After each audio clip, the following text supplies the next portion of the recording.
MAGA cannot make up its mind whether Donald Trump crashing the stock market and the American economy is a good thing or a bad thing. Every other day, they'll tell you that either it doesn't matter and we're bringing jobs back to the United States, which isn't true, or that the stock market is booming and it's all because of Donald Trump, and then it crashes. But at this point, I think it's pretty clear how Donald Trump feels. He cares what the markets are doing. It's the reason he caved on tariffs. This wasn't the art of the deal in any way, shape, or form. This is just someone who is panicking. And that was made incredibly clear when he was asked about the market crash that happened this morning after his quote-unquote historic day, which it wasn't, and he visibly crumbled. We are going to get into it all, but before we do, if I could quickly ask you to leave a like on this video, and if you haven't already and you enjoy our channel, to hit that subscribe button. It goes a long way, and it really does mean a lot to me. Now, Donald Trump talked about a lot in this cabinet meeting. Of course, you'd probably want to talk about the economy,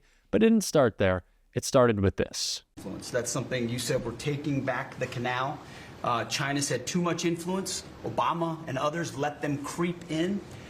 We, along with Panama, are pushing them out, sir. And so we had a very successful trip there. President Molino sends his regards, very complimentary of the U.S. as he's a great ally, and I think they want the communist Chinese out.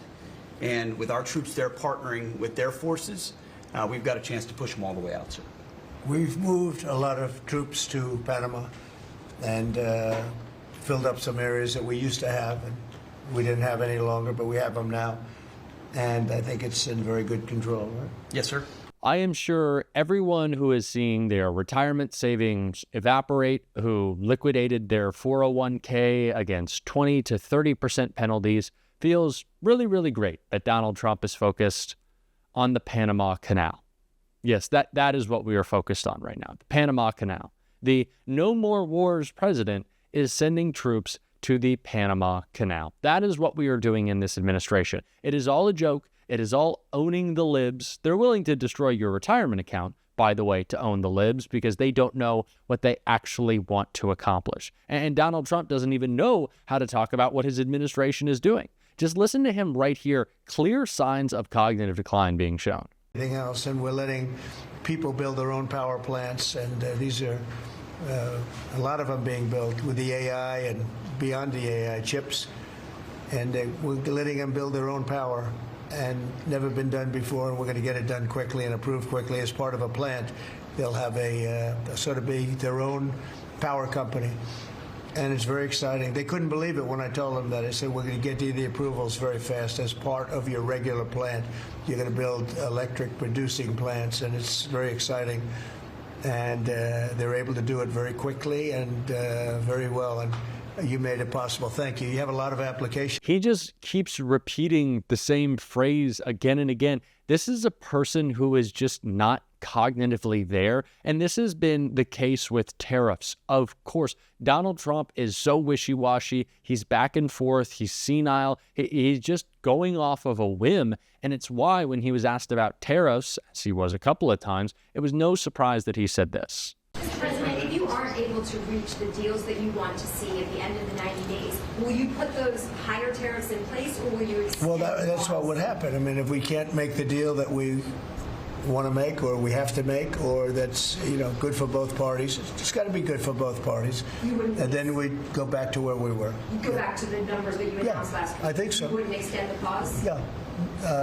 We'll have to see what happens at that time. So what's going to happen? Will the tariffs be higher? Will they not? Are you making exemptions? Not even he knows. There is no coherent, cogent line of messaging, thought, like grounding principle of this plan, desired outcome. Nobody knows what's happening. All they know is they have screwed themselves, which Donald Trump just admitted right here. We think we're in very good shape. We think we're doing very well. Again, there'll be a transition cost and transition problems, but in the end, it's going to be a beautiful thing. We're doing again what we should have done many years ago. We let it get out of control, and we allowed some countries to get very big and very rich at our expense, and can't let that happen. It's not a sustainable formula. So I wanted to... Yes, there is obviously going to be a lot of pain. That is no surprise. And we saw some of that pain this morning. But when Donald Trump was asked about that pain, what do you think his response was? Well, thank you very much. You're really doing a great job. We appreciate it. Any question? Mr. President, can you give us a reaction to today's stock market drop and also give us a sense of the next steps with China? Well, I haven't seen it because I've been here for 2.5 hours, so I'll be seeing it. I think Scott went out. Scott, you want to have a statement on that? Oh, the good old I haven't seen it. But he has, and you can just tell how sad that he is when asked about it. I would also say if Donald Trump hasn't seen it, that's a bigger problem.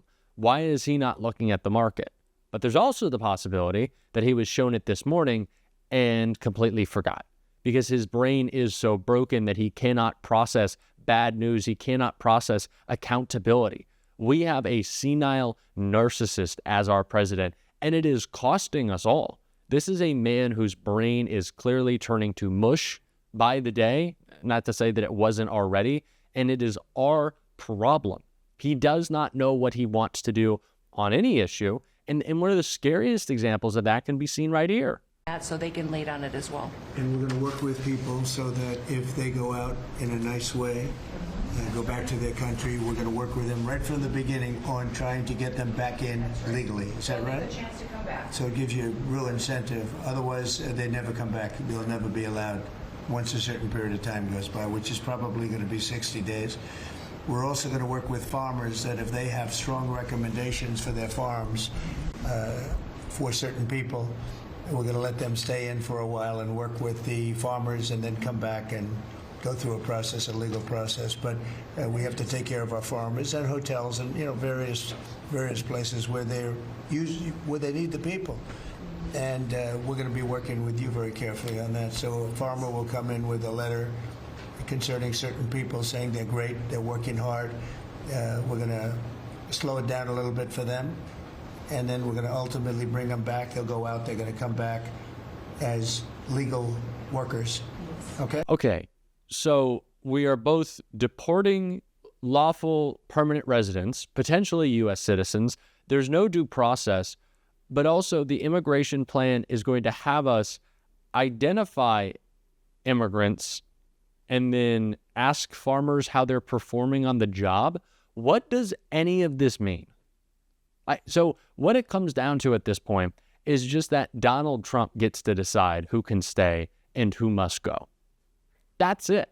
That is what's being said here, is that it is just the complete authority of Donald Trump. That's what they want. That is terrifying. And it doesn't make any sense. What do you mean you're going to go interview people about their performance? What? How is that the gauge of how we are doing this? And it is really scary if you put it in perspective of some of the reporting that Rachel Maddow did last night on how Donald Trump is literally hunting people down to the IRS. I feel like I can measure the size of the splash that's being made by this particular cannonball at the IRS by the news of who is leaving the agency all of a sudden and without warning because of something going wrong there. This news started to come in last night, just as we were getting off the air, when we got news that the acting head of the IRS was gone. She had resigned over a Trump administration plan for the IRS to give sensitive tax data to immigration authorities, so the Trump administration can use it to target immigrants. This woman had been acting commissioner for less than 6 weeks. She had been appointed after Trump's previous acting head of the IRS also abruptly resigned in another controversy. That alone is a bad sign. But apparently she was not the only senior person at the IRS who left because of this standoff. The New York Times then reported that the IRS's chief financial officer, the IRS's chief of staff, the IRS's chief risk officer, all have also resigned in recent days. Same with the IRS's chief privacy officer. The top lawyer at the IRS was also reportedly demoted recently as this plan to use tax data to target immigrants was starting to come together.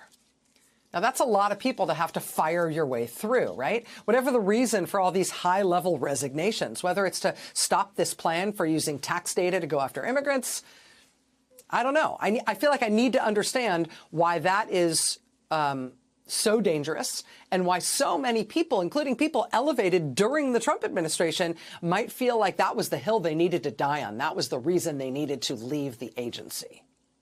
So I have questions about that.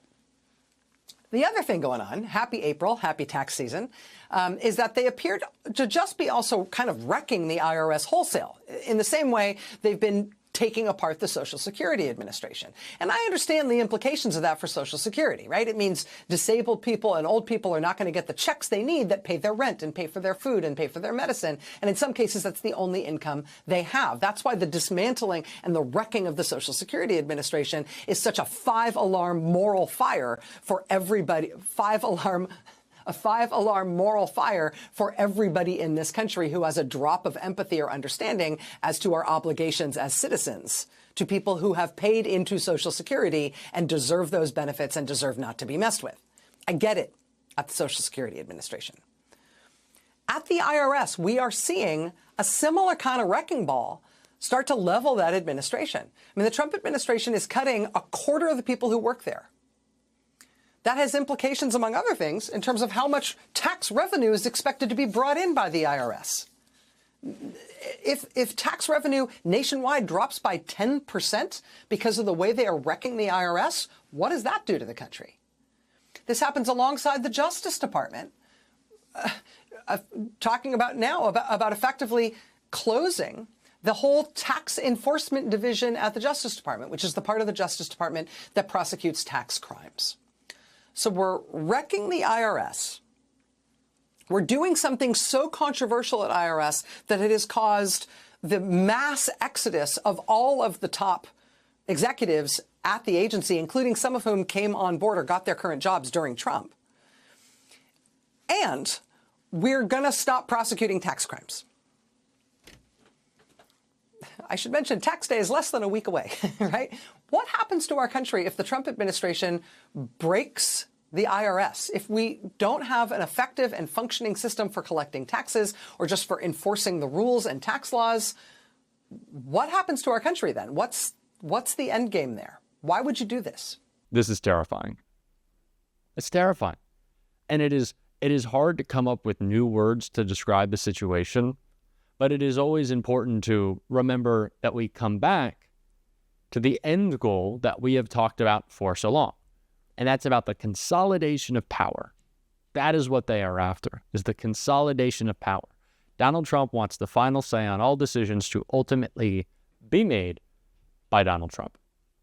And that is a scary thought, and one that we have to push back against and call out on this show every single day. And if you want to support that, as always, you can hit that subscribe button, leave a like on this video, and if you stuck around to the end, you can drop a blue heart in the comments. And until next time, I'll see you soon.